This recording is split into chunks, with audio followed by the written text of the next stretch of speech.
So are you in the top 20 in the world or top 20? Wow, in Diablo. Yeah. Do you want to tell everybody your handle? No, don't tell them. Don't tell them. It's not worth it. Well, they actually listed me with my actual name in the list. Oh, did they really? Yeah. Oh, interesting. There's only 2 Americans in the top 20. The rest, almost everyone is from Asia. Otherwise, we were talking about something that I think is a really good, because people always think that video games are frivolous. But what you were saying, I think that's really important, is it's so difficult that it requires you to only think about that, and it can relieve stress. Yeah, it can take out the rest of the world because it's so hard. Yeah, you can only think about that. Yeah, I mean, if I play a video game on extreme difficulty, then I have to concentrate fully on the game, and it has a calming effect. Yeah, it sort of chills down. I mean, you mentioned, I think, and many people, like, if you play martial arts or you play pool, like something that forces you. It's like, I think anything that forces you to concentrate fully actually has a calming effect. I find it just sort of like. Kind of a restoring effect. Mentally. Yeah, it's good. Jiu-jitsu's like that. Yeah. Archery's like that as well. Yeah. Like when you're shooting a bow, you have to. There's so many moving things, and you have to think only of it, and it cleans the mind. It cleans the mind. Yeah, exactly. I was reading this study about surgeons, where they found that surgeons who regularly play video games make less errors.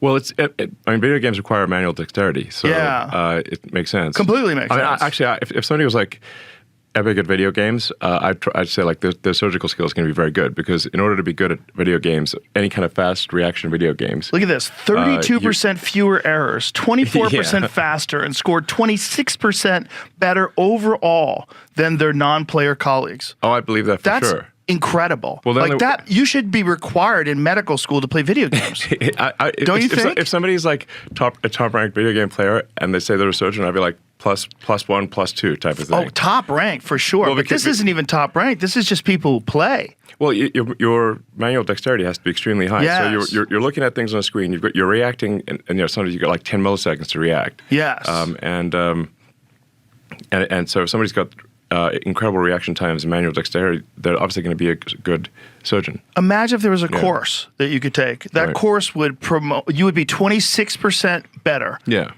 Everyone would have to take that course. Sure. Why would you want a surgeon that's less prepared? You would say, "Hey, Bob, did you take this course? You didn't take this course. Don't you understand this course makes you 26% better?" Sure. You would have to take it. Everyone should have to play video games if you want to be a surgeon.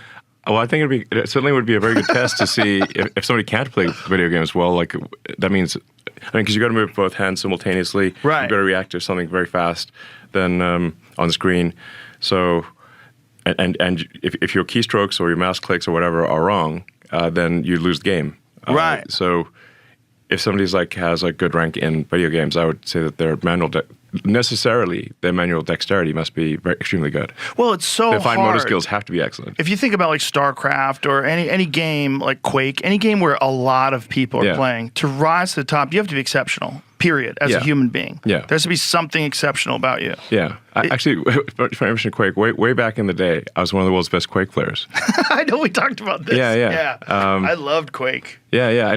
I mean, my final semester in college, I probably put more time into Quake than all my college classes. When I was on news radio, all of the writers were super nerds. They were very, very fun guys, and they had a LAN set up at the studio where they all played Quake. I had never played video games, and I would go in with the writers and just kind of hang out with them. We'd get silly, and then we would all start playing video games and playing Quake against each other. And I got addicted, like hardcore. I got a T1 line installed in my house.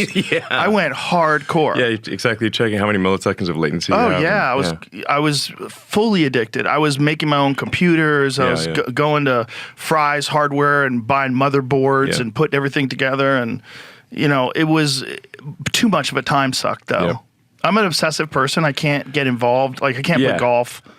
No, golf is too slow for me. I mean, I know a lot of people find golf good, and I mean, I guess if you think of it like I guess if you're saying you're going to walk outdoors with friends and occasionally hit a ball, then and you're just as an outdoor walk, then that's cool. And it does require concentration when you're hitting the ball, but it's it's too slow for me. Nothing compares to video games in terms of like the amount of feedback you get, like the sensory overload you get when you're looking at a large, high resolution screen. You have a fast computer. You have headphones on. That you're hearing sounds from here and sounds behind you, and rockets are flying by you. And there's nothing like that. Yeah. But I think golf still is like Jamie will tell you. Jamie's an addict. He's a golf nut.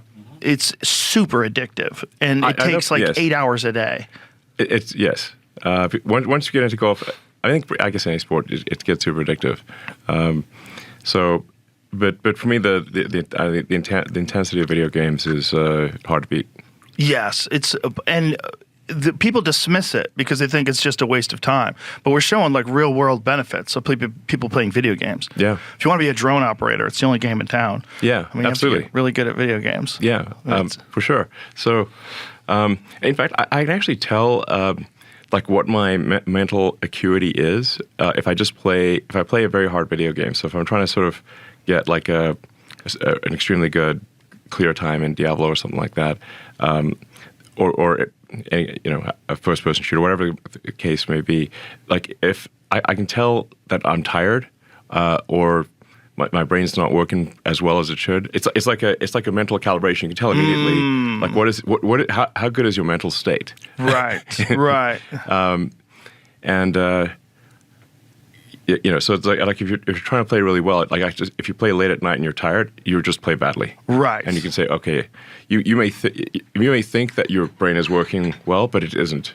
Because you play the video game and you're like, you suck. So okay. Yeah, you're putting it under stress. Yeah. You're really stress testing it. You stress test it, and because like sometimes like, oh, I think I'm fine, but then you play the game like, okay, I'm not. I'm like 10% below what I should be.